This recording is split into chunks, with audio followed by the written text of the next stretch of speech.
reminding you or letting you know in case you missed it that yesterday, unfortunately, we had a technical issue during the session.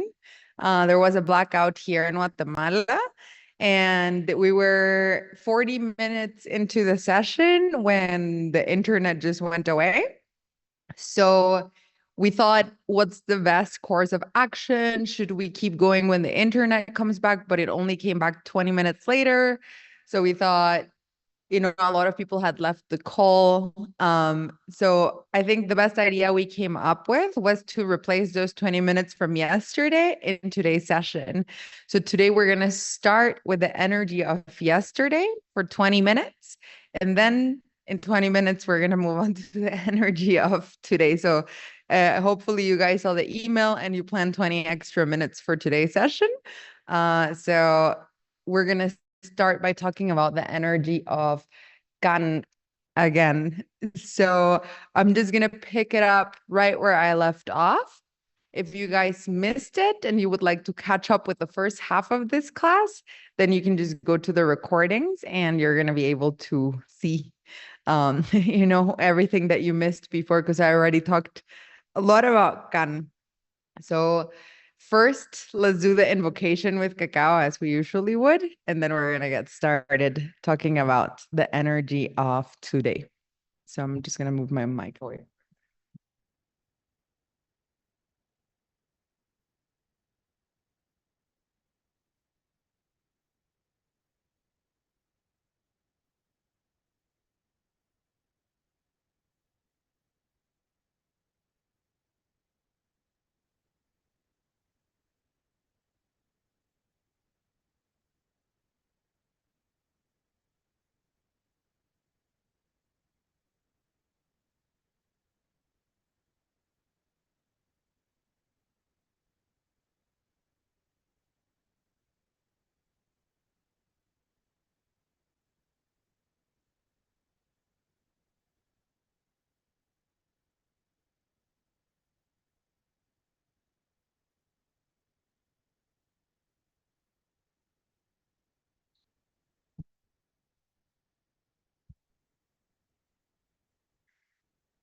Okay. Can you guys still hear me well? Yes, perfect. Okay, so where I left it off yesterday was that it's really difficult to lie to can people. That's the exact moment where the electricity went out. So basically, what I was trying to express in that moment was that, how I was mentioning that can people are really good at just like being able to decode and to be able to read the environment around them, to figure it out, to decipher it very easily. Well, that's the reason you cannot lie to us. In a sense, we notice the micro expressions of your face. We will notice your shift in energy. It's kind of difficult to explain, but we always know if somebody is lying to us. For Can, what happens to us is we have a very profound way of observing existence, of observing reality, of observing things. And that way is both our weakness and our strength, because it can be, of course, a beautiful gift to be able to feel the energy around you. It can be a beautiful gift to be able to have, those incredible spiritual gifts that I talked about yesterday. It can be a beautiful gift to be able to read people, to know things, to see and to experience things in a profound way. It can be a beautiful gift, but it can be our weakness when we are imbalanced. When we're imbalanced, all of that can just feel like a very overwhelming thing. And it can be just too much. Life can feel like a lot for Can people oftentimes. We're experiencing everything like to the maximum level in which things can be experienced.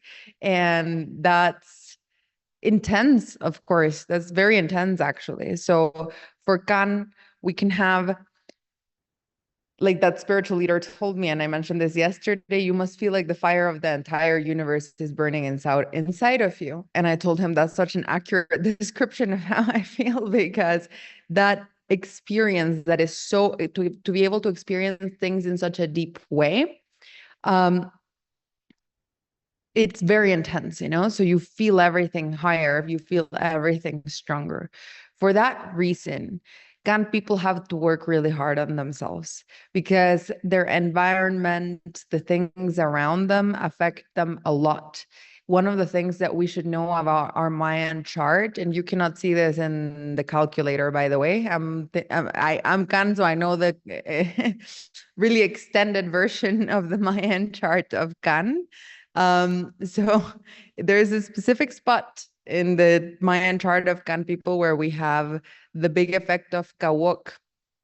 And what that means is that for us, like I mentioned during the day that was Kawok a few days ago, our environment really affects us. One of the biggest difficulties we have in life is often our environment. For Gan people, is often their family or their friendships or their surroundings. Whenever they have a negative influences in their environment, negative people in their environment, that really drags them down. In the same way as it happens to Kawok, whenever they fill their environment with good positive things, that really also lifts them up because Kawok is so strong and so present in the Mayan chart of Gan people. So a good reminder to also study Kawok if you are Gan because of how strongly it affects our lives. In that sense, Gan really has to work on their environment, but we also have to work on balancing ourselves. The reason for that is Gan literally is the energy that represents energy. So this is the energy that represents literal energy. What do I mean by that? Kana is represented by the spine, is represented by the spine for the Mayans is where our energy, our life energy resides, in the movement of our spine. That also, if you look at it, it kind of is similar to a snake, which as we mentioned yesterday, is the Nawal of Kan. So for Kan, a lot of like the parts of our body that affects us, like we have different parts of our body that affect us, and one of them is definitely the spine. Because of this, my dad always told me, Sulva, because you're Kan, I have to tell you something important because you have Kan, you have the two energies in my chart that are affected by the back and the spine. He always told me, if your back is okay, your life will be okay. If your back is not okay, your life won't be okay. But it's a chicken and egg situation because if your life is not okay, the first place where that always hits you as a Kan person or as an Ach person, that's in the back. And it's true. It's the weirdest thing. Because I've always had back problems. That's always been like the part of my body that I've had like so many issues with. And every single time I'm doing really, really, really well, it's like I get really inspired to work on my body, to work on my back, and then my back is okay all of a sudden, and my life is okay, and everything's okay. And when I'm not okay, it's like my back health starts deteriorating. It's weird, but my dad was kind of right about what he said. And so but the back is the one of the parts of the body that represents Gan, but specifically the spine represents the energy that we have in our life. Gan is about management of energy. My teacher, no, my dad's teacher told him once. My dad asked his teacher once, hey, is magic real? He asked. And the teacher told him, yes, Carlos, magic is definitely real. But magic is not at all what people think about in the Western world when they hear the word magic, he said. Is not to have like a witch with a wand and no, the witches have wands, no, like a fairy with a wand or a witch that puts a spell on you. Is not like Harry Potter where they're doing whatever, magic spells and then things happen and whatnot. He said magic is not like stories of fairies and fairy tales and I'll shake a little stick and then you'll be able to fly or something. That's not what magic really means. He said, if you want to know true magic, he said, Carlos, what you have to understand is you have to understand energy. Magic is the management of energy. How can you manage your energy, the energy around you. That's how you can move yourself. That's how you can move the world around you.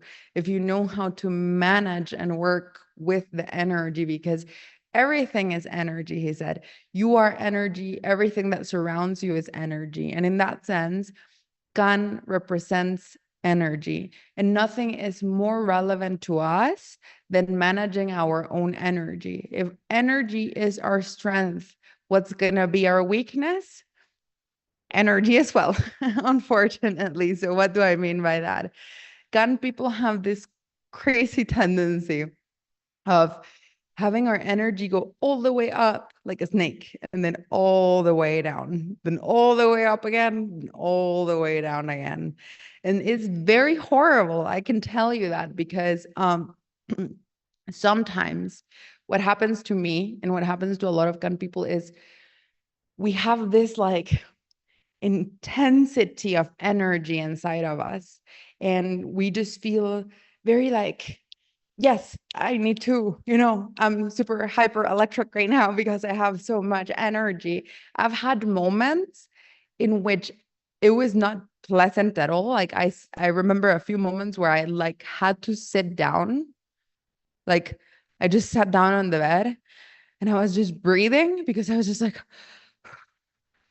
because I had too much energy. I was like, whoa, this is too much energy. And it's really crazy. But because we have way too much of it, but when it happens, there's like some benefits to it, which is like we can get a lot done really quickly. We can achieve a lot of things to a pace that is a little bit like inhuman. My husband knows sometimes I can't work for 3 days, and then in one day I have energy and I do the work of 1 month in one day because I just have so much energy in me. But it's not necessarily fun because it's just too overwhelming, too intense how much energy we have. So then we're very intense. We can be like shaking. We can be like very energetic. And then all of a sudden, the energy goes away and we have to sleep for like 12 hours straight because we used all of our energy, and then we have no energy at all. Like moving one finger seems like too much work because you're so exhausted from all of the energy that you used. So for Kan, we have this ups and downs in energy. What's our homework is to balance our own energy. Very similarly to a cabal, the way in which this can manifest in us is a few different ways. So it's not just energy, it's also emotional intensity, right? And so can go to the extreme as well in the same way we do with energy. So we can experience life in a very intense way. We can experience energy in a very intense way. Of course, we're also going to experience our emotions as well in a very intense way. So similarly to a cabal, Kan people don't feel sadness. We feel absolute horrible depression, and we don't shed a few tears. We're like, oh my God, our life is the worst. And we're like feeling really intense. We don't feel happiness. We experience euphoria. We don't feel anger. We experience fury. We're furious. We're explosive. We don't experience love. We're like, oh my God, when we experience love, it's like the most overwhelming feeling in the world. And so every emotion that we experience as Kan people, just like our energy, can be experienced at such a profound level. It's a weakness and a strength. It makes us really, interestingly enough, it makes us really good at what we do. It can make us great artists because of the profound emotional experiences that we're going through, and the profound experience for life that you're experiencing all of the time gives you a very specific perspective in life that can bring out some talents in you, from art to the ability to really be, we have Kawak in our energy as well. We're very strong people too, so very resilient. We have a lot of positive aspects and talents, but we can't live like this. I can tell you that we can't live like this.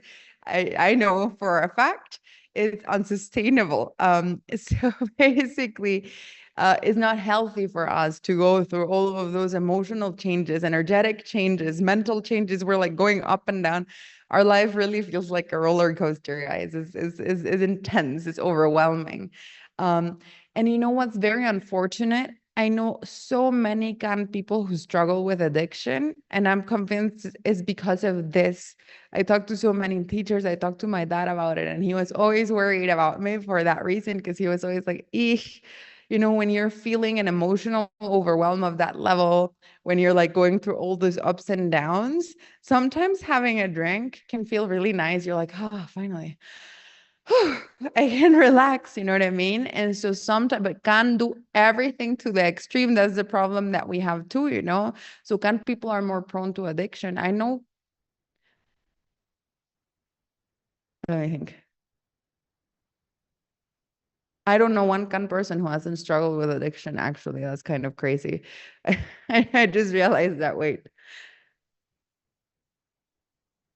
Yeah, that's crazy. I never realized that, but I don't know one single can person in my life that has not struggled with addiction at some point. Um, and it's very unfortunate, because when you're going through that roller coaster of emotions, it doesn't mean you're going to have addiction, by the way. If you're can, or if your child is can or something, don't worry. It's about managing yourself. But the reason is because when you're feeling so overwhelmed, so intense, it's easy to think, oh my goodness, I want to find a way to escape this feeling right now, And then comes, unfortunately, some people just go for something that will make them feel good in the moment and finally be able to overcome that feeling in the moment. But that's, as you know, is not actually good. And so basically, um, you know, the idea is that Khan needs to learn how to balance their energy. So I had a teacher once, and I'll give you three good things that are good for managing your energy as Khan. Uh, but I'll start first before saying those with a story. I had a teacher once, because one of the three things is art, and that really worked for me. And so I really was into theater and acting, and I really love that. I'm very passionate about that.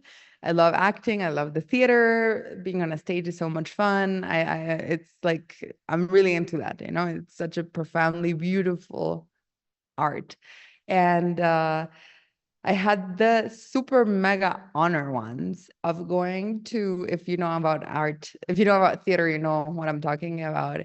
I went to acting classes with a teacher from Mexico. He was in Guatemala living for a while, and I got to go to his class that he was giving while he was here. But he was from Mexico. He is from Mexico.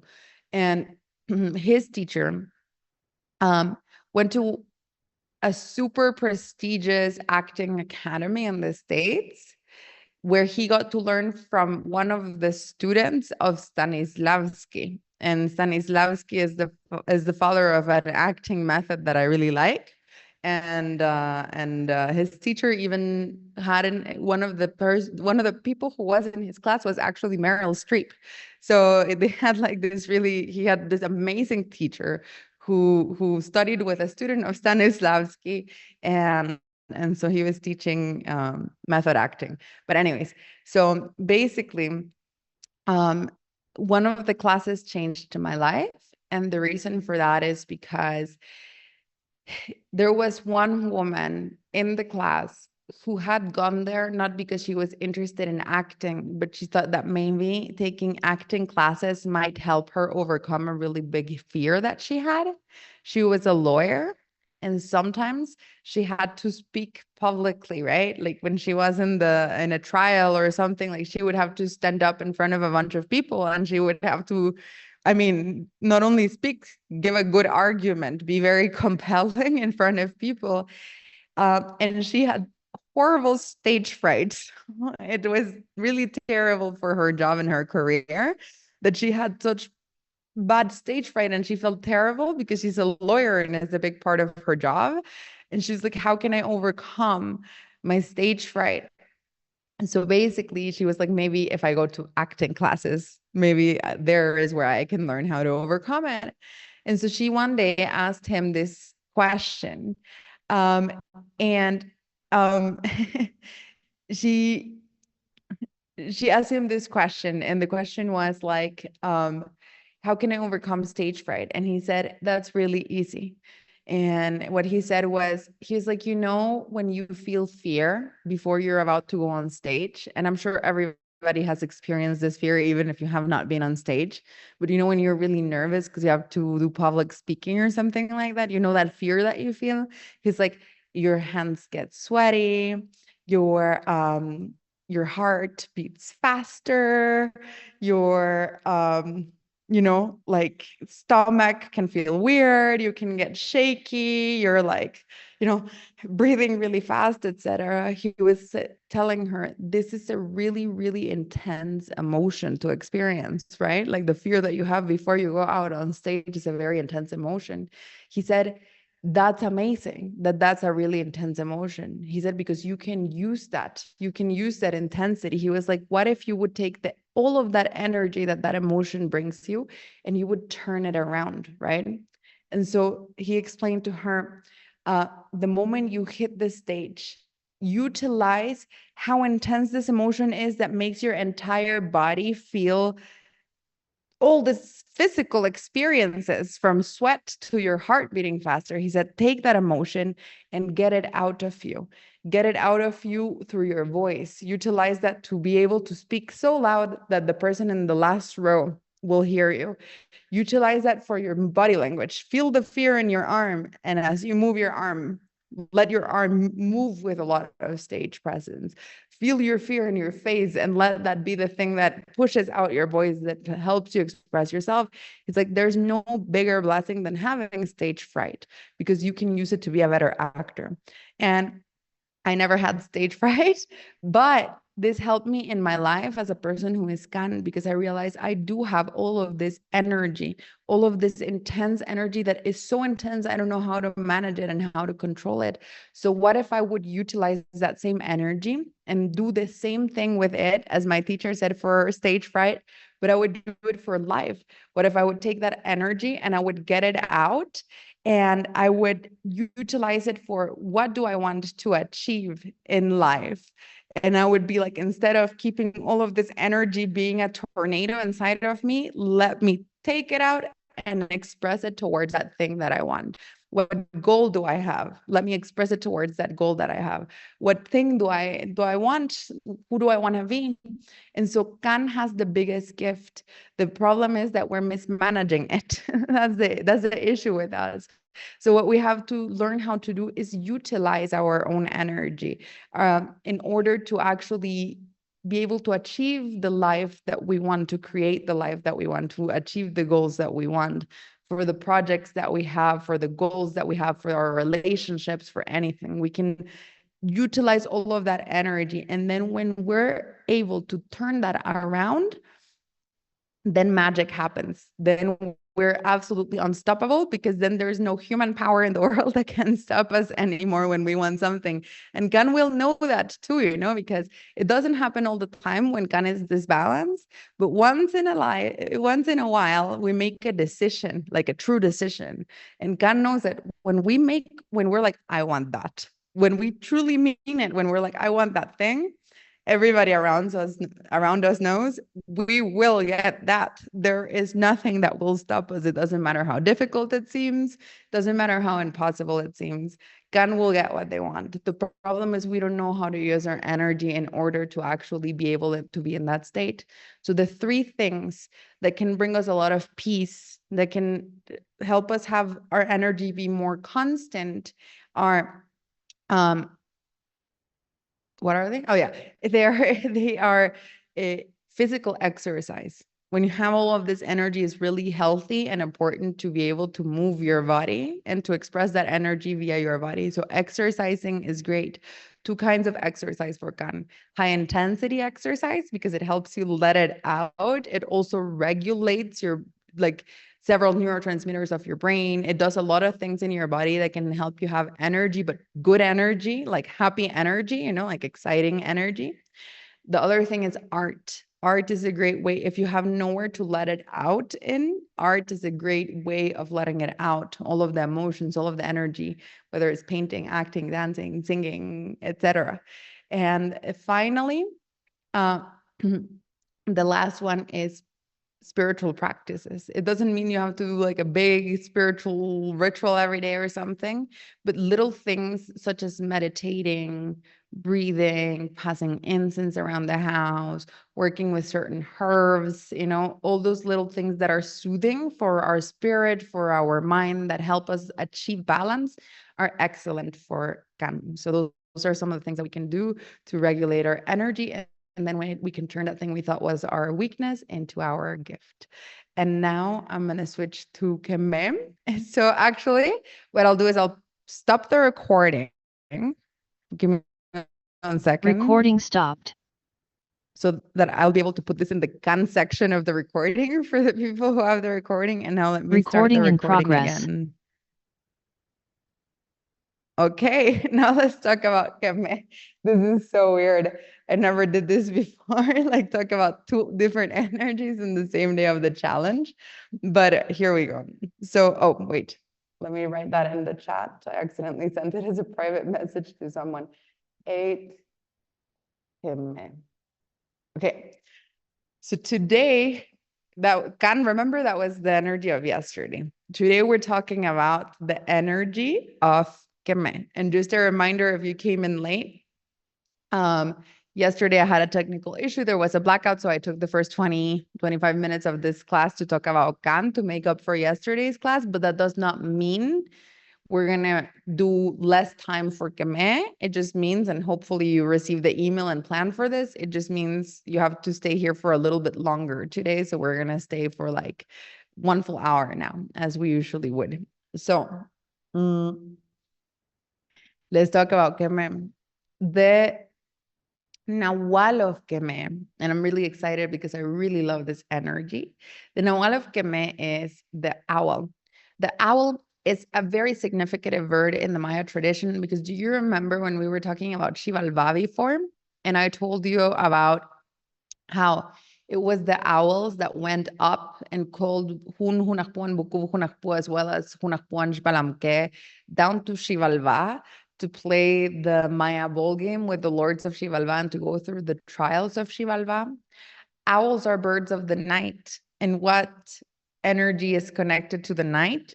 Obviously, the energy of Xibalbá. So owls, like all birds, are messengers, but they're messengers that bring to us reminders from Xibalbá. So if you're constantly dreaming of owls or constantly seeing owls repeated into your life, that might mean that Nahual is calling you. What does it mean if that Nahual is calling you? It's probably trying to bring you a reminder of working on your Xibalbá, because those are the ones that come and call us to go down to Xibalbá and get through the different houses of Xibalbá. For that reason, many people here have said they're like bad omens or something, or they bring bad news, but the reality is not bad news. We already established people are really scared of Xibalbá, and that's why if there's a bird that's calling you to it, that might seem like bad news. But if you look at it from the higher level perspective, that's not bad news, is good news. It just means it's a reminder for you to work on yourself, to overcome more of the internal trials that you have, to overcome more of the, different parts of you that need healing, to pay attention to them. And so that's the bird that's representing the energy of the day. That's the Nahual of Keme. Keme is the day in which the veil of existence becomes thinner. What does that mean? So for the Mayans, Keme is the day of the ancestors, the day of the dead, is the day in which we can almost like communicate with the spirit or the energy of our ancestors. It's a day to honor our ancestors. It's a day in which we're more prone to being able to have profound spiritual experiences, because we can feel the energies of those who came before us more present today. In that sense, today is a day to communicate with your ancestors. And by that, I mean to honor them. So there's a beautiful practice and in the Mayan world, which is to have like a little bit of an altar in your house, like a little bit of a sacred corner of your house, a little bit of a space where you have like all of your things that are very important to you, that have an emotional, a spiritual significance. Oftentimes, people have in their homes altars that are devoted to honoring their ancestors. So to put out photos of all of the people who have passed away in your family, or people who you love who have passed away, and to, you know, in that space, not only have photos, but you can have some of their things. If you have physical objects that belong to them, you can also put them there.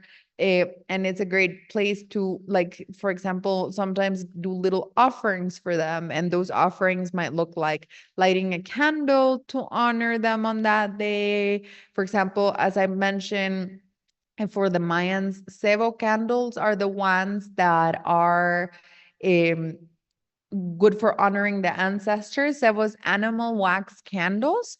They're very common in Guatemala. They're very stinky. I don't like them so much. They melt in your hands and then you smell really bad.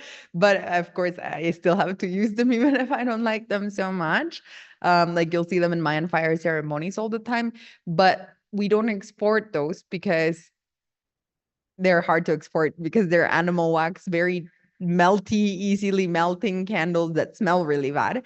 So um, what you can use instead is, if you can't find those tallow candles, you can use beeswax candles, because remember that bees, as we learned during Ahmak, also represent the ancestors, the communication with the ancestors. And beeswax is still kind of similar, to like a product that comes from an animal, like a tallow candle. So in that sense, today would be a great day to honor your ancestors by lighting a little candle in their honor. It would also be a great day to set up maybe an offering for them with like something they love, like their favorite food, for example. So, you know, um, it was so cute. I just saw a photo on November 1st. My sister's boyfriend went to my dad's tombstone and then he took a photo. He brought all of my dad's favorite foods. He brought a piece of pizza, beans and tortillas, bread, and I don't remember what else, but he brought all of the things that I was like, oh yeah, my dad would love that for sure. All of his addictions. So basically, um, every time we want to give an offering out for my dad, we always make him beans and tortillas, because I guess I get it from him, just super addicted to that. He would eat that every day. So basically, it's a good day to remember, what was you can prepare like your deceased one's favorite meal today, for example, and just set it out in the altar for them to enjoy the scent of their favorite food or their favorite beverage, something that they love. It's a good day to give them that kind of offering. It's also a good day to it's also a good day to just, pass incense around that place in your altar. You can sit with them, and people do that here. You can sit with them in the altar. You can set up the favorite meal. You can even have a meal with them. And chat and have a conversation. So today, in that sense, is a great way to honor your ancestors. A good practice would be to make your own little altar at home. If you don't yet have one, it's a beautiful practice. And every time you walk past it, it's very healing, really. Every time you look at the photos and you have all their things and everything, it's really beautiful. I met a woman once whom um, she had a dream, uh, and in her dream came her grandma, and her grandma came to complain and to scold her. And she was like, "Why do you have me in a box?" And then she woke up the day after and she was thinking, what does it mean? And then she realized that she has a box in her house with all of her grandma's stuff. And then that day she was like, oh no, I'm going to open that box. And she hung some of her clothes on the walls. It was beautiful because, it was the huipil, which is beautiful. And she like set a little altar for her. And she said that was like actually a really good reminder from her grandma to not have her in a box, but to honor her, to remember her. And she said, since she did that, Every time somebody comes to her house, they ask her about the huipiles on the wall, and she always is a good opportunity to share her grandma's story, or for her children, for the grandchildren, it's also good to remember the grandma every time. And so it's a good day to do those kind of honoring your ancestors type of practices today. Mm. Additionally to that, it's a good day to do things that have to do with your family lineage, to heal the things that have to do with your ancestry, with your family lineage. In preparation today, I was just trying to, you know, I spent all morning and a little bit of last night trying to remember, like making some notes about everything I know about Kemet, listening to things about like, ancestral healing, all kinds of things and whatnot. And it was such a great reminder of how important it is to heal the things that come from our family. So in the Maya tradition, they have this whole big practice of thanking the ancestors. Thank you to the ancestors for everything you did for me. But in the Maya tradition, they also have this really profoundly beautiful thing that they do, which is when they can remember their ancestors. They can remember really great things. What do I mean by that? In the Mayan world, there's a system. It's called the world system, and it's for everything that you do in life, whether you're doing a project, whether you're doing a business. It applied to politicians, to rulers, it applied to individuals. Everybody in the Mayan world and since ancient times had to follow the world system.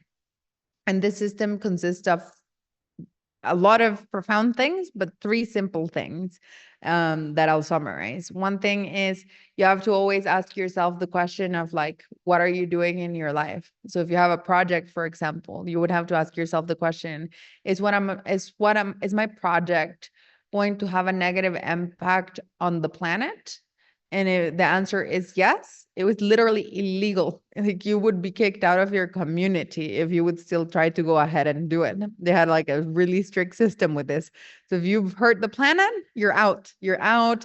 And the punishment is so bad. You're not only out, your children are out, your grandchildren are out, like your family is not part of the community anymore. It's like a very big punishment if one of your projects or the things that you're doing would hurt the planet. The other thing you have to ask is my project or the thing that I'm doing, is it going to hurt my community, or for that matter, any community? It doesn't matter if it's my own community. Is it going to hurt any community anywhere, even one single individual? Is it going to hurt that person? And if the answer is yes, there will be a negative effect on some community because of what you're doing. Same thing as with the earth. You're going to get kicked out. You can't do it. You have to think of a way to do it without hurting anyone or without hurting the earth. But the last question is the one I want to focus on today. Is what I'm doing, or the project I'm doing, or the politics I'm doing, or whatever I'm doing, going to have a negative impact on the next 500 years of generations of people yet to come? And if the answer is yes, you also don't get to do it. It's like super punishable to do something that's going to have an effect on the people that don't even yet exist, like the people who are going to come in 200 years from now. So the Mayans always were thinking profoundly about how can we have a positive impact in the future of the communities. They also had another concept which I find so beautiful, and I talked about this with so many teachers because for the longest time I had a hard time understanding it when I was younger. I always thought the priority in life is happiness, and my own happiness. And I mean, it is, but here's the catch, right? So in the Mayan world, they always said, no, your priority is not happiness. Like according to the Mayan rules and the Mayan traditions, your priority cannot be you or your happiness or whatever. The number one priority and everything else is secondary. And the Mayan world is, as individuals, our only single duty in life is to have a useful existence, is what they call it. We must have a useful existence.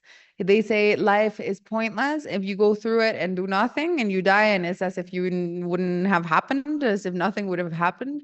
But life is much worse even if you leave the planet or the world even a tiny bit worse than how you found it when you got here. So that's like the worst thing that could happen to any human being according to the Maya tradition. What you have to fight for in your life, they say, what you have to do is you have to have a useful existence. What does it mean?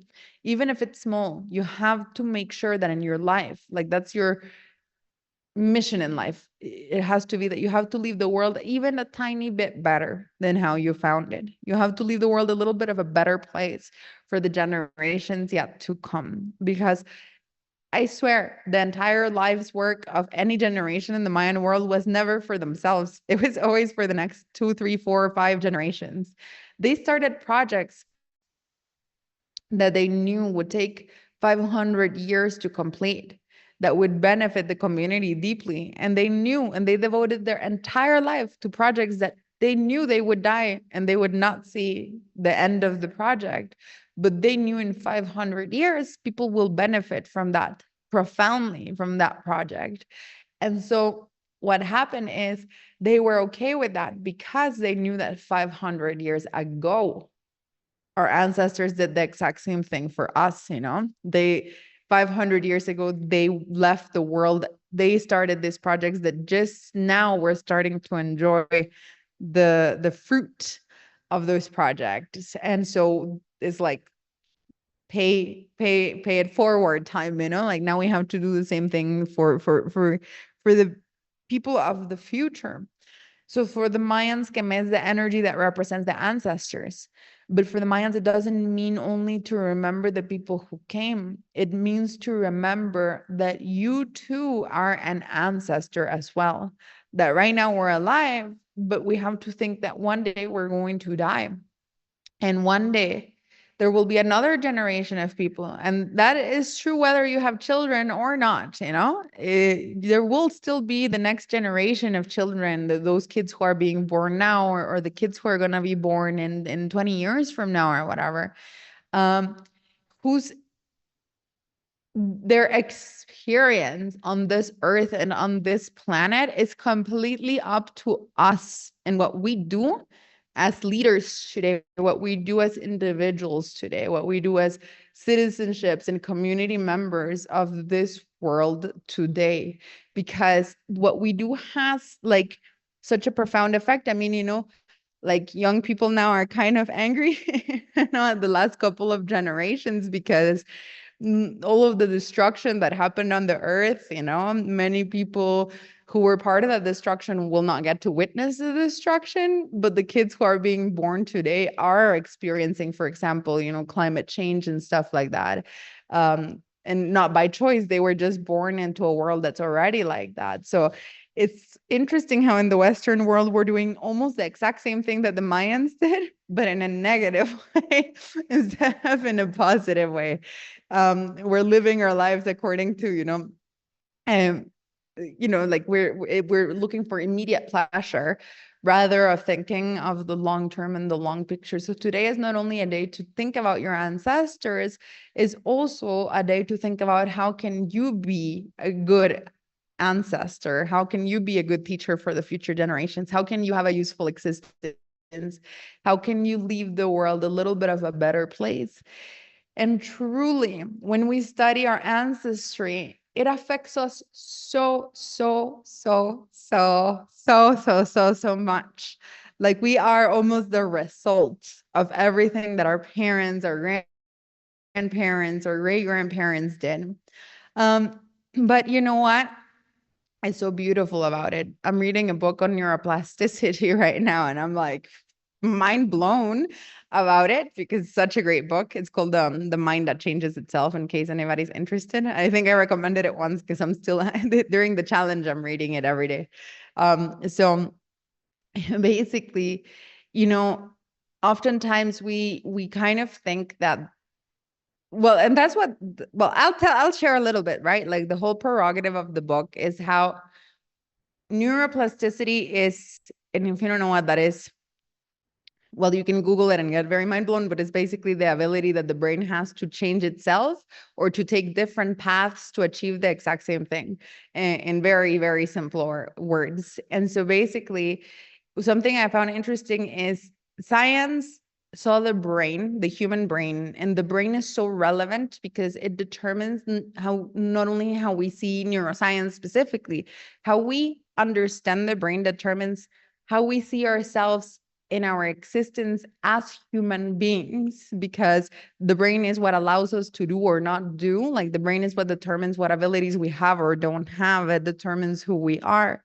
And so for the longest time, modern science believed that the brain is kind of like a machine, you know?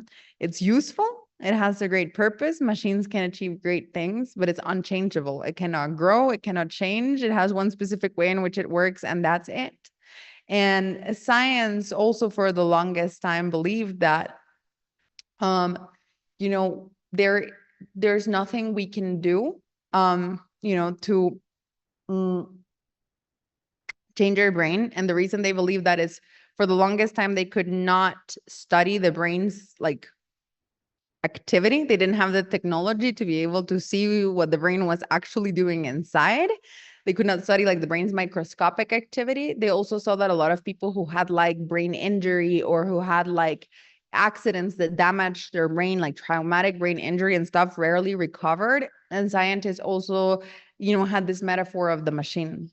And so in that sense, science thought, well, that's it. If your brain is the way it is, it's the way it is, and period. And science considered the same thing for psychology for the longest time. They believe that patients who were psychologically hurt, damaged, traumatized or something, it's like, that's it, you're done. That's it forever. It's over for you. Like we're done here. But in the 60s and in the 70s, with the arrival of new technologies, a group of scientists discovered that they were during some studies that they were doing that as a person was repeating an activity over and over and over again, they discovered that the brain was getting better and better and better at it. And they discovered when the person was having a hard time doing that activity, the brain would also sometimes find a different neural path to achieve the exact same thing than they thought it was possible. So they were like, oh my goodness, what is happening? This is groundbreaking. And then they were like, what should we call this? And then they were like, let's call it neuroplasticity in summary. But this opened the door. It's a really interesting book. You should really read it, to, you know, a big series of understandings on how human beings can actually change themselves. But it also discovered that if we don't actively attempt to change ourselves, we're also still practicing neuroplasticity, but in the wrong way, in like a negative way. We're still following the same path every single time, and we're making it way too easy for our brain to still follow the same path every single time, to have the same behaviors every single day, to react in the same way to the exact same things over and over and over and over again.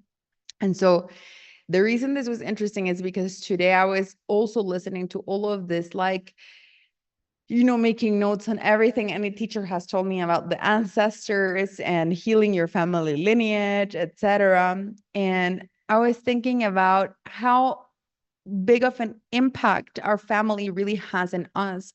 So our brain is in like the biggest developmental stage from ages 0 to 7.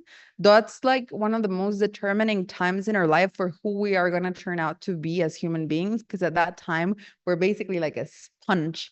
Everything we learn at that time, we don't have critical thinking yet at that time. Everything learned at that time will be so hardwired in the brain that if we don't do anything to change it, we will kind of, it will dictate the way we view life. It'll dictate the way we view ourselves. It will dictate the way we experience life and a lot of our behaviors.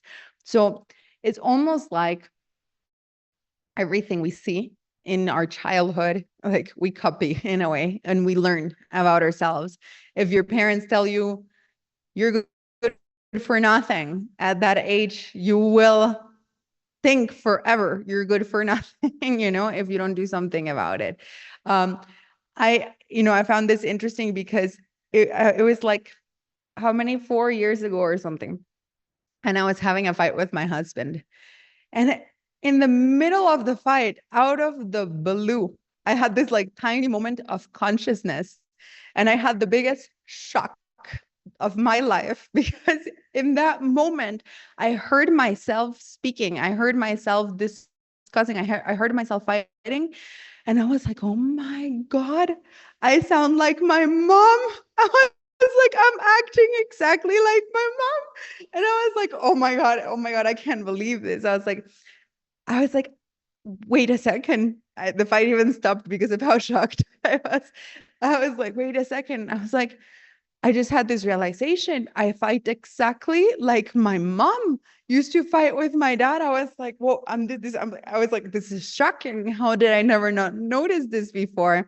Because obviously I had already been doing that for years. And in that moment, all of a sudden, I don't know what happened, but I think I said something so specific that my mom would always say, and then I heard myself saying it, and then I was like, whoa, this is absolutely crazy. I fight exactly like my mom fights.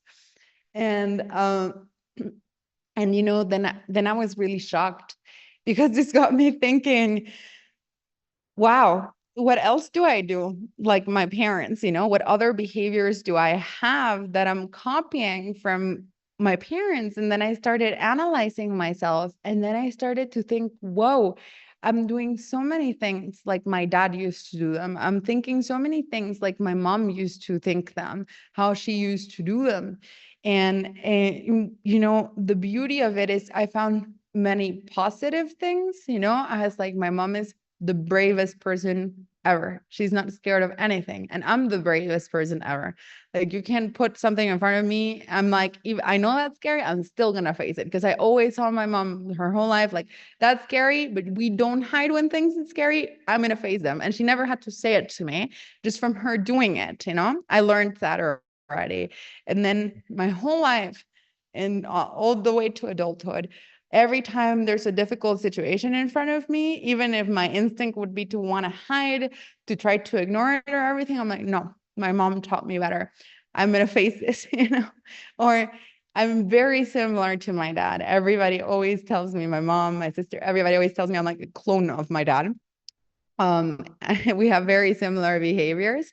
And so, in that sense, it's been so beautiful for me because I inherited a lot of his magic, a lot of his like positive traits, a lot of the beauty of my dad, the ability, the way in which he saw the world with such like a wide, profound view, like the ability to really be also brave in a way and believe in magic and believe, just throw yourself in the water and say yes, and life will make it for you. Like, he taught me that because he used to do that. Like, he never sat me down and told me, Sulva, here's how you have to live life.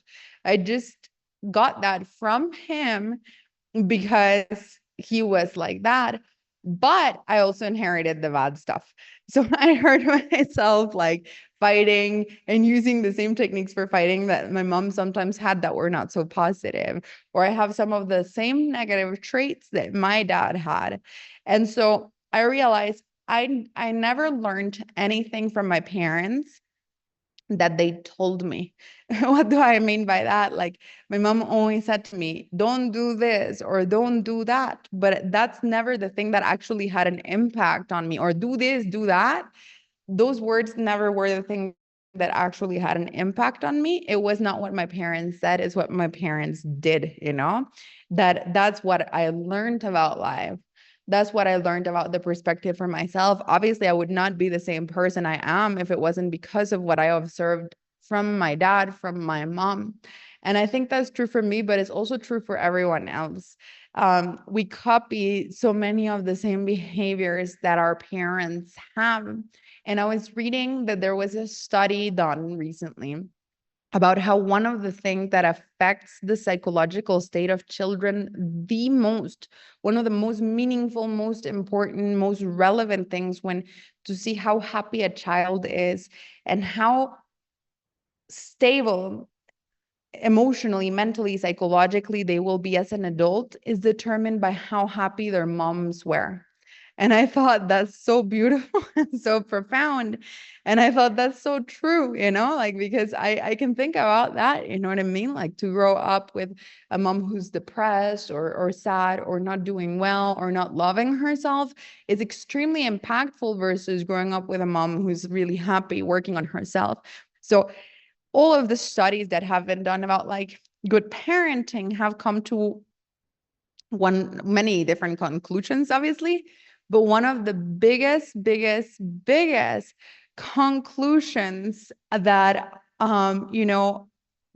that came in out to the light in all of the studies about good parenting, where the most significant thing that you can do for your children are the things that you can do for yourself, to work on yourself, to be happier, to be loving to yourself, to overcome your own trauma, to overcome your own problems, to overcome your own mental barriers. That's the most significant, the most impactful thing that you can do for your children, because that's what they're going to learn. That's what they're going to copy. That's what's going to help shape their perspective of the world, is how you are doing internally as yourself, as your own human being, working on yourself. If you're like not doing okay, even if you try to hide it from your kids, you can't hide it. I know, because I was a kid once, and I remember that. And so basically, um the idea is that um the idea is that when we are working on our family lineage, we have to understand two things. Like, first, the importance of being a good ancestor, of being a good parent. But how significant is it that being a good parent comes with being good to you, with giving yourself self-love, with healing yourself? And what does that mean for your parents? So one time, same coach, the great "what are you going to do about it" guy, I was talking to him, and I was complaining about a couple of things from my parents. And the funny thing is, he's a friend of my dad's, right? And he also knows my mom really well, and he knows their life story super well. And he told me something so beautiful and profound. He told me, "Sulva, you're complaining about some things from your parents," he said to me. And that's reasonable. Those are good complaints for sure. But he said, "You have no idea. I know your parents very, very well." And I was like, okay. He's like, You have no idea. You only know what you're dealing with." He's like, "You have no idea what you're not dealing with." And I was like, "What do you mean I have no idea what I'm not dealing with?" He was like, "I've known your parents since we are all like 20 years old, and at that time they were all like 60 when I was having this conversation with them." It's like, I saw them in their own struggles. I saw them go through their entire lives. And he said, "I saw them work so hard on themselves, and I saw them work so much on like what they wanted their life to be like." And he said, "What you are not dealing with, I can promise you that, is the stuff from your grandparents." And he was like, "You know your grandparents, don't you?" And I was like, "Yes." And he was like, "So what would you rather deal with, the stuff from your parents or the stuff from your grandparents?" I was like, "Yeah, my parents for sure," because I know my parents' childhood stories. And so he told me, imagine how profoundly beautiful that is, that your parents were trying. They didn't maybe hit all the marks, and now that's what you're dealing with, the marks that they did not hit. But he was like, imagine all the stuff they went through with their own parents, and how beautiful is it that you don't have to deal with that stuff from your grandma, from your grandpa, from your other grandma, from your other grandpa. And then I had this really incredibly profound uh, thought. I was like, wow, because I do know so much about my parents' parents, and I do know so much about their childhoods, because my parents have shared a lot with me about their childhoods. And they did not have it easy, I can tell you that for sure. It was not great, and a lot of bad stuff. And I never appreciated, until that moment in which that guy said that to me, how much work they had actually done on themselves. And even though, there were still a lot of things, it was so different from, the stuff that they had to deal with themselves. And it was so much better. They really were trying to give me a much better childhood, for example, than the childhood that they had. And so I'm so grateful to them. That totally changed my perspective on all of the things that did happen that were bad for my parents. perspective completely changed after that conversation with that guy. Changed my life, guys. He was amazing. So anyways, the idea is that, you know, we don't know the things that our ancestors went through, right? Because then I got to thinking, okay, right, like now I'm here complaining about some of the stuff that my parents did, but now I'm thinking about the stuff their parents did to them, and that's much worse. But then I was like, wait, but why were my grandparents like that? I was like, I wonder what my great grandparents were like if my grandparents were like that, you know? I was like, I wonder what happened to my grandparents when they were kids and what kind of life my grandparents had. And then I was thinking, but wait, if my great grandparents maybe didn't do such a great job, what happened to my great grandparents? What were their parents like for them to turn out like this? And then where does it really start, right? Like, where does it really begin? I was having a conversation with a person once who, you know, kept talking about how in her family, they're all very fearful people. Everybody, all the cousins, all the aunts and uncles, all the parents, everybody's just very, very fearful, anxious people who are very afraid all the time.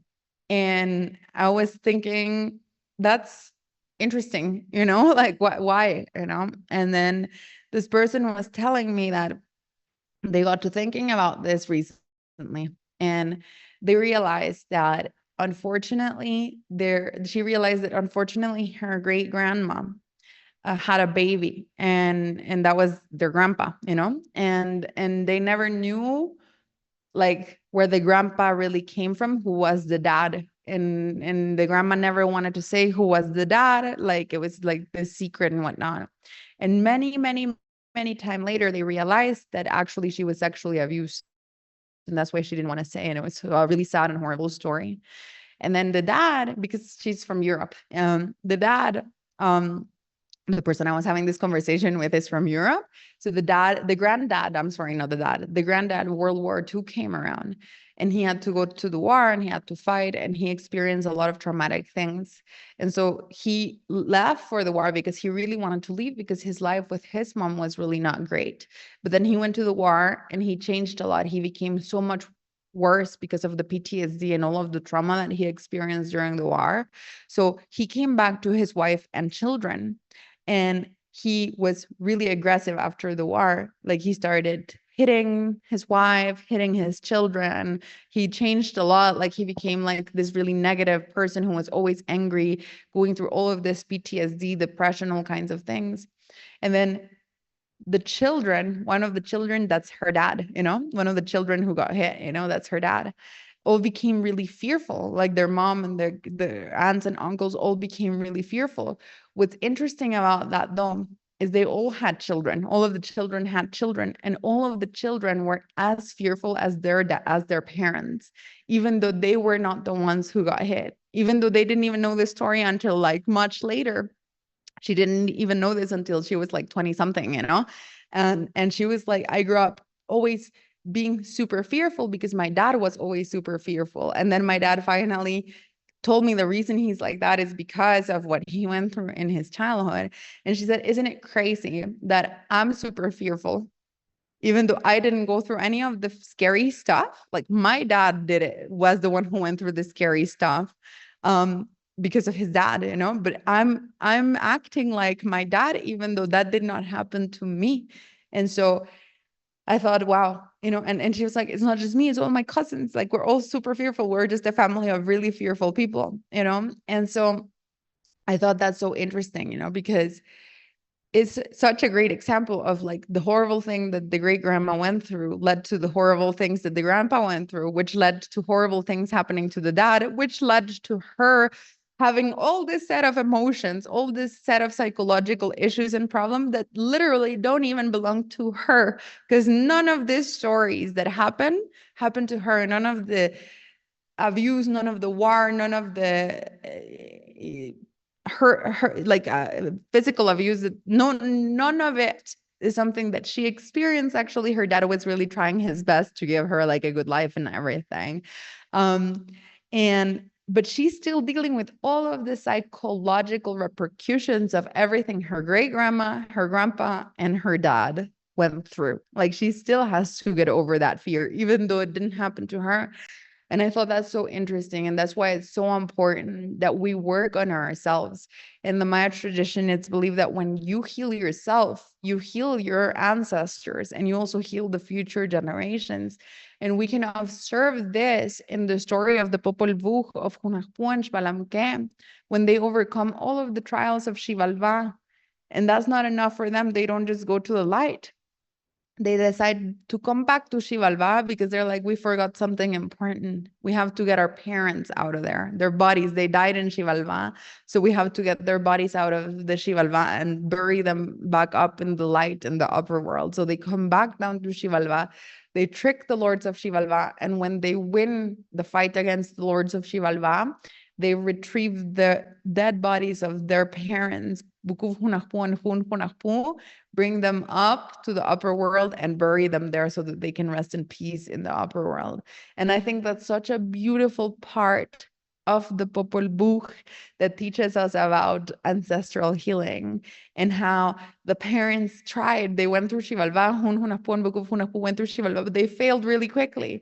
But then came the next generation, their children, and they didn't fail. And because they didn't fail, it's like the parents were finally able to rest in the upper world. And then what happens next is really relevant because then they elevate themselves to the sky.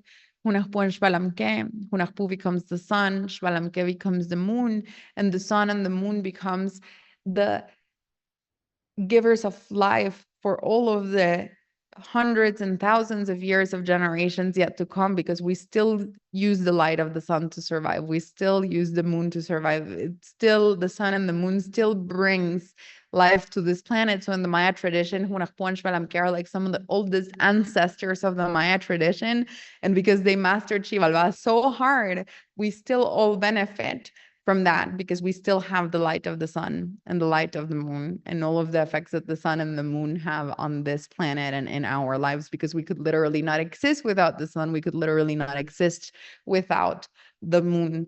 And so in that sense, that specific part of the story teaches us they helped their ancestors who came before them, and they helped their ancestors who came and their descendants. They helped all of us, the people who came later on. And you know what's also a beautiful part of the story?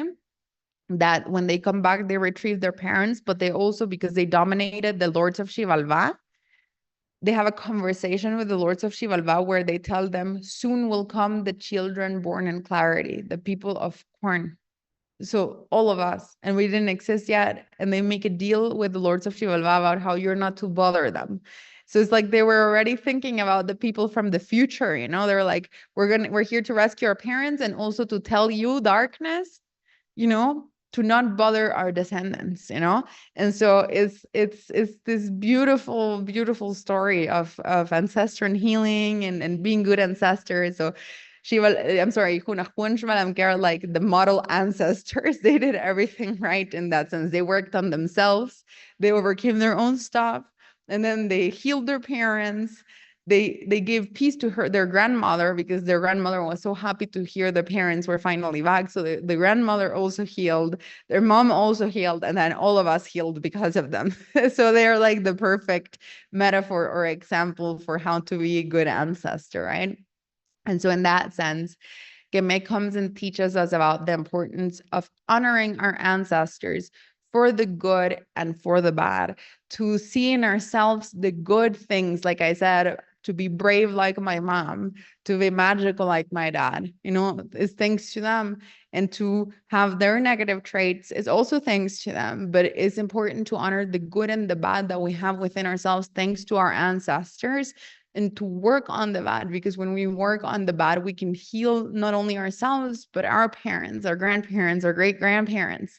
And when we heal ourselves, we can also give a much better life to the children, the grandchildren, the great-grandchildren who are yet to come. And so we all have good stuff in our family line. We all have bad stuff in our family line. That's just true for everybody here.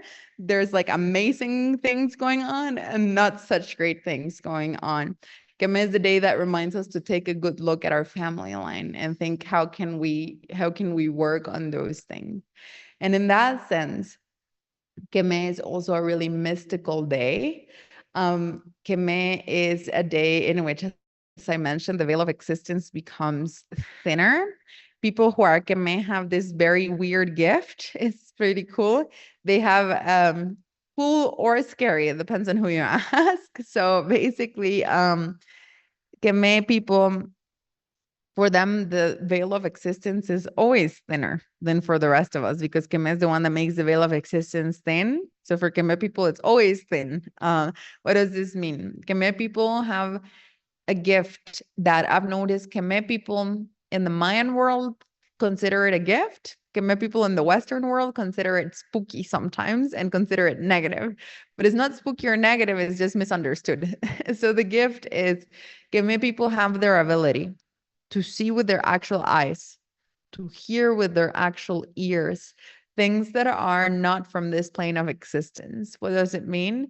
They're able to experience, they have this very mystical, spiritual, deep experiences where sometimes they might be just sitting there reading a book, or they might be in the kitchen washing the dishes, and out of the corner of their eye, they just see a person walk by really quickly. They turn around, there's nothing.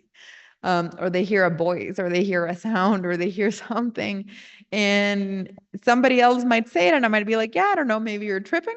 But if Keme says it, then I'm like, yeah, probably you're right. Then, probably that is actually happening, because, Keme has this profound gift of being able to see the things that are not from this plane of existence. It's like the veil is thinner for them, so they can see through the veil, so to speak, and so they can communicate with spirits, with energies, with all kinds of things. Sometimes it spooks them if they think, in the very Western modern way. They're like, oh, I'm crazy, or no, that's not possible, or oh, that's scary.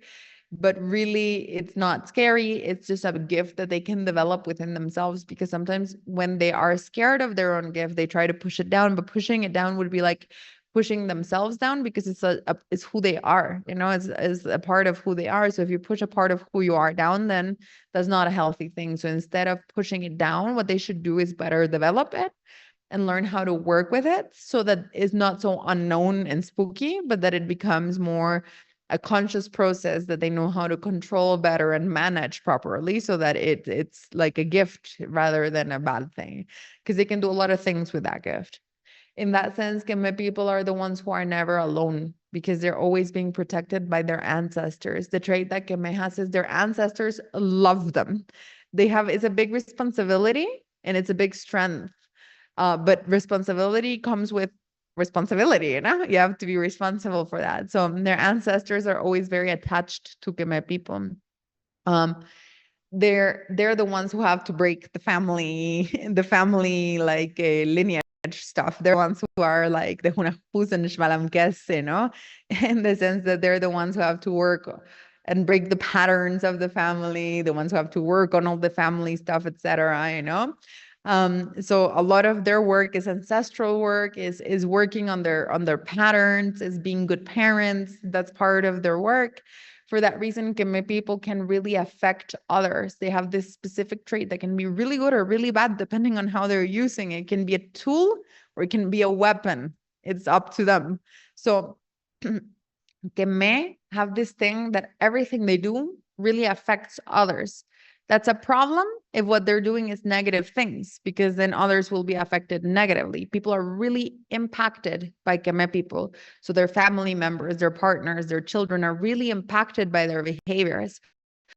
But if their behaviors are good, if they're positive, if they're loving themselves, healing themselves, working on themselves, being positive, they can have a profoundly positive effect in the people around them. They can really impact positively their children, their families, their friends, their nieces and nephews. They can be the ones who give the example, who really give motivation, inspiration, love, healing to their family. So they just have to be careful, though, and be more aware that they have a way bigger effect on others than they might realize actually that they have.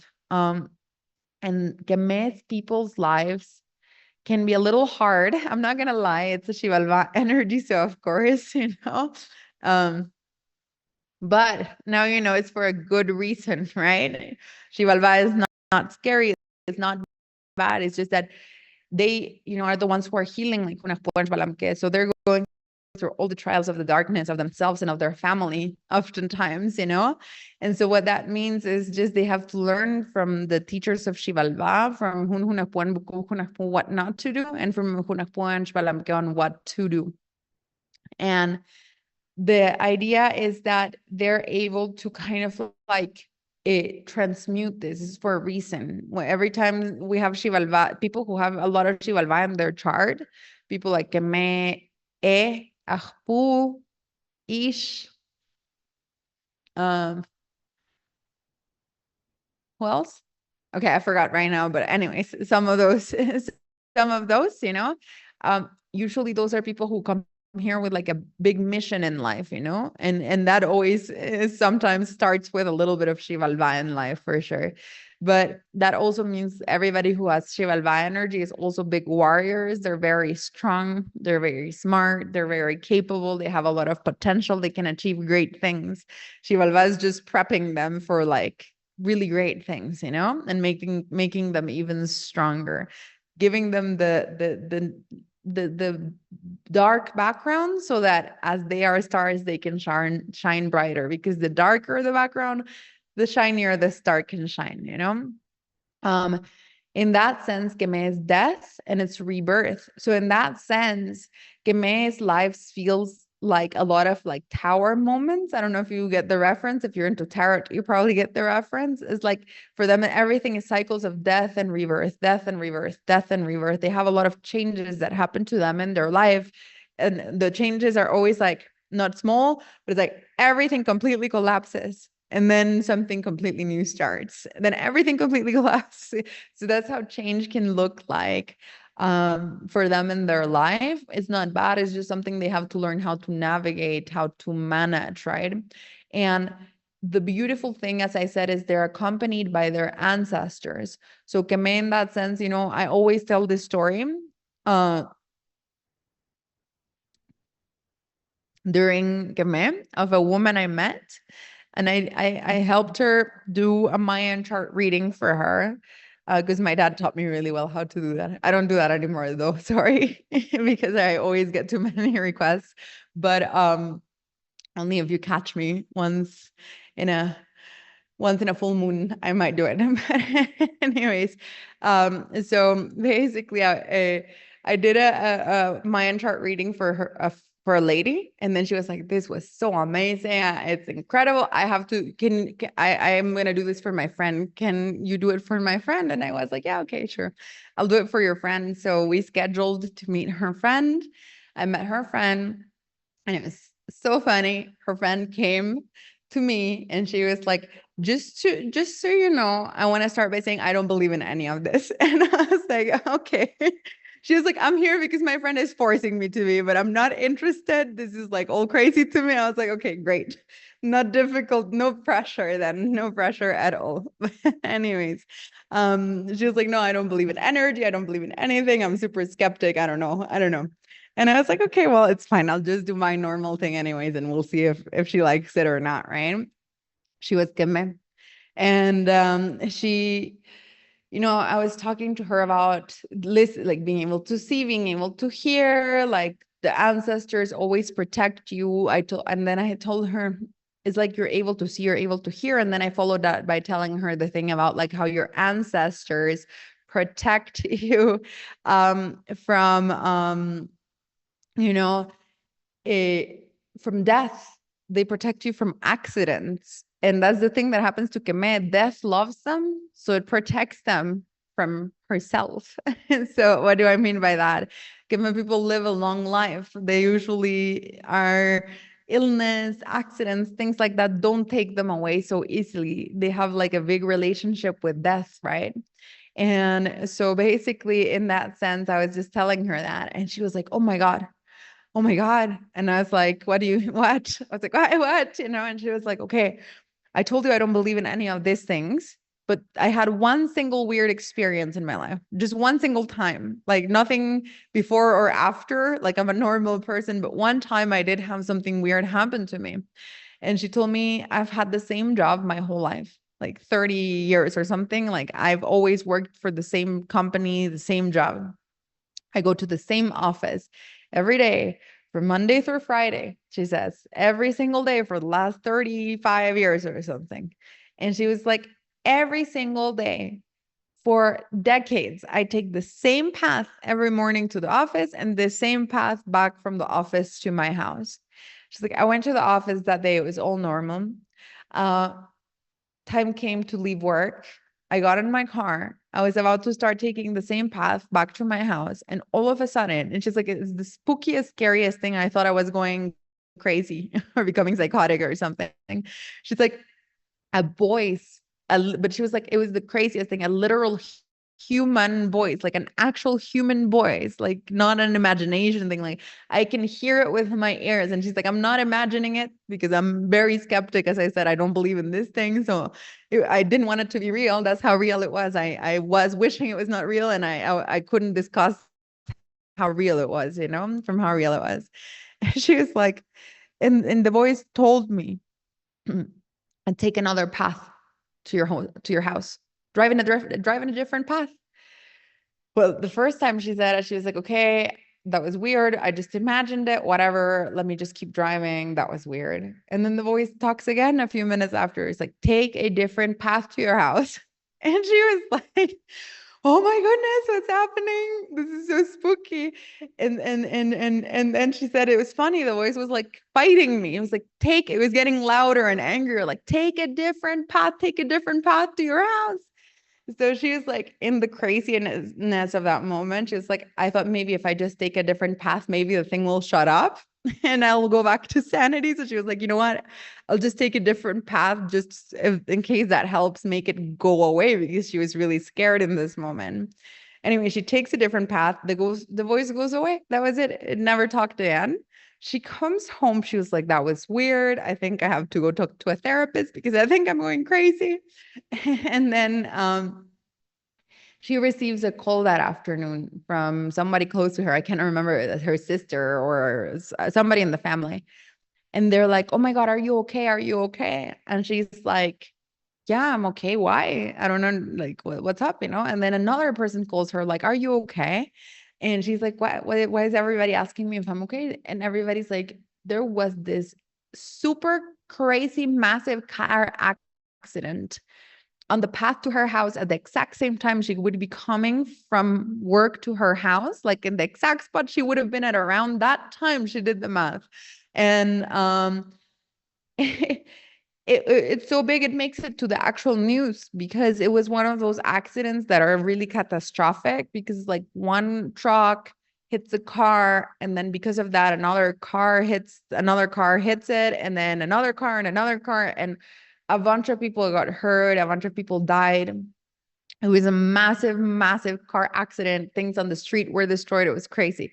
And she was like, oh my goodness, wait a second. She was like doing the math. She was like, at what time exactly did this happen? Where was I in the car at that time? She was like, it happened like 20 minutes after I heard the voice, and she was like, that's exactly where I would have been in the path at that time, that day, in that moment, And she was like, that's so crazy. She was like, never before, never after, but in that moment, like I thought I was going crazy, but then she always was like, okay, well, I thought I'm crazy, but that really did happen, so what was that? Like that was weird because it did save my life. So what was that? And I was telling her that that's exactly what I mean with commit. People are always being protected by their ancestors. They always have their ancestors around them. They don't die so easily. Car accidents, any kind of accident, illnesses, those kind of things don't take commit people so easily. Death likes them, which means death doesn't want them to die. It's a weird thing, but they often live long lives. And I'll finish it maybe by saying that for that reason, their relationship with death is extremely important. They have to have a good relationship with death And I've met two kinds of Keme people. They're extreme. They're super scared of death, or they're like super comfortable with death so much so that they make other people uncomfortable because they talk about death a little too often. And so it's funny, but they have to heal their relationship with death, make sure they have a good relationship with death. And on that note, that's a good day for the rest of us to think about that too. We're all gonna die. Sorry to remind you, but we're all gonna die one day. It's very important. You know, I like, as you know me, I love listening to podcasts. I have a podcast addiction. And so basically, many years ago, I was listening to Brandon Burchard speak in a podcast, and he said something that really inspired me. He said that he keeps death present in his life every single day because death helps him live a better life, a higher quality of life. Because when he was 19 or so, he was planning to commit suicide. And he was really depressed. He already had planned that he was going to kill himself. And then he was in a car accident. Super randomly, he was in a car accident. He almost died. And he remembers that in that moment when he was about to die, he really did not want to die. He was like, I don't want to die. He's like, oh my God, I really want to live. I don't want to die. And then he felt even guilty because he was like, how could I think about even killing myself now that I'm in the face of actual death? I realize how valuable life is and I don't want to die. But then he promised himself that he was going to make death his best friend and that he was going to think about death every single day, because when you remember that you're going to die, that makes your life way better, because then you remember that you don't have forever, actually. And I think often we forget about death. We forget that we have a very limited amount of time. It's very short, really, on this life, on this planet. And it makes us uncomfortable because of the unknown part of death. Obviously, it's like scary to think about the impermanence of life and what's going to happen after. Nobody really knows, right? And so, but it doesn't matter. What matters is like, well, it matters, but we can talk about that another day. But what matters is that we, have to live our lives. I've seen so many people, and I always think it's so sad because they live their life. I know a couple of people who are so afraid of death, who have so much anxiety in their lives. And so they live their lives in such fear. They never lived at all. They're already dead because they never lived their lives. And that's like a big fear of mine. I almost died not so long ago. I was in an almost plane crash. I'm not exaggerating. I was in a plane. We were landing. The plane turned around. We almost crashed. I saw my whole life go in front of my eyes. It was really intense and crazy. Everybody was screaming and crying afterwards. It was horrible. We almost died. Now I have, unfortunately, a fear of flying unblocked for me, which I never had before. But anyways, I remember having this thought, and it was so scary. I was like, no, no, no, no, no, no, no, no. I was like, I'm not ready. I have so many things I want to do still. I was like, I can't die right now. I was like, I have to take care of all of these things. And I have like all of these things that I want to do in my life that I haven't done yet. But then we landed. We were sweaty from the fear. And Martin and I were just hugging each other. My husband and I were like, oh my God, we almost just died. It was really shocking. But I told him I had a really weird day that day because of the near-death experience. But then I was like, oh my God, that knocked me back into place. I was like, I just remembered every priority I have in life. I was like, I can't forget about some things that I forgot about. I was like, this is important. What if I die tomorrow? Like, I need to do certain things in my life that are important to me. And then I really understood what Brandon Burchard said about making death like your best friend. Because if you don't have a good relationship with death, you simply won't have a good relationship with life. Your relationship with death is essential because it determines the way in which you're going to live your life and the relationship that you will have with your life. So today is a great day to work on our relationship that we have with this very big thing called death. And so that's today. Today we only drink cacao by itself because it's such a sacred day. We don't want to interrupt the work of medicine. We don't want to mix it with anything else. We don't want distractions, let's say. We want to drink the cacao straight away, and feel the bitterness of the cacao today. We should not sweeten it on days that are queme. We want to actually experience the bitterness, because bitter medicine is often bitter. Like the best things in medicine and natural medicine are often very bitter. Bitterness is something that awakens our senses. It knocks us awake, kind of, like being able to feel the bitterness in our mouth makes us aware of our mouth, makes us aware of ourselves. It's part of the experience of medicine is the bitter. And also Raquel, when we were with her the other day, we were all eating a ajenjo. Ajenjo, and if you've ever had our stomach blend, that there's ajenjo in it, it's not pleasant. It's supposed to be medicinal. Sorry. Sorry if you've ever had our stomach blend, but good for your stomach because it really makes your stomach stop hurting, but it's not pleasant, right? And it's just a plant that is really good for your stomach. It's a natural antibiotic. It has like 1 million medicinal benefits, ajenjo. And sorry, in English, I think it's called wormwood, if I'm not wrong.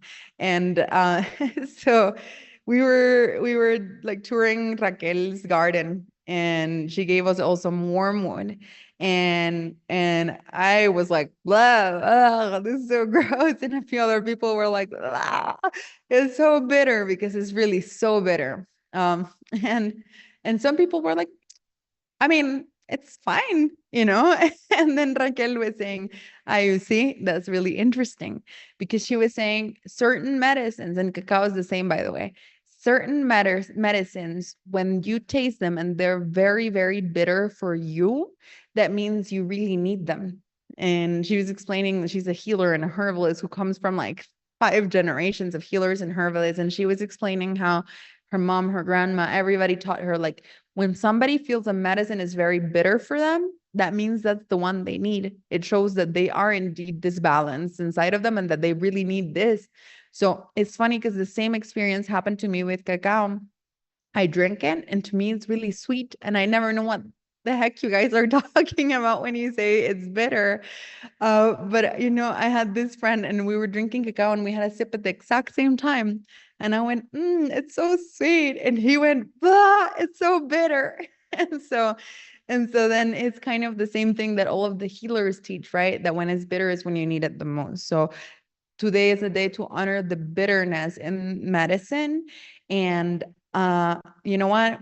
I have so much more to say about cacao, but I'm going to leave it to Bats, which is the other day in which we drink cacao by itself, because we've been here for 1.5 hours at this point. So I feel like it's time to probably close it up. Go enjoy your cacao, though. Go set up that beautiful altar. Remember your ancestors. Thank them for your life. Remember that thousands of people had to reproduce for you to even be here. Is such a miracle. So go thank them for your literal existence, because you would not exist without them. That makes them sacred for you already in that sense, regardless of who they were. Go ahead and be so happy about the good stuff that you inherited, and have some empathy for the bad stuff, because your mom didn't want to be treated bad by her mom. I can assure you that. And your grandma didn't want to be treated bad by her own mom. I can also assure you that, so if that's the case, today is a good day for forgiveness, for empathy for our ancestors as well. To break the patterns, to change the family lineage, to heal ourselves and our ancestors, and go think a lot about death today. It might seem like an uncomfortable thing, but go heal your relationship with death. Go think about it, because I promise you, it'll make you appreciate life even more. So have an awesome rest of your day. Enjoy. Cheers. And thank you for listening to me for such a long time. See you guys tomorrow. Have a good day. Bye. Bye.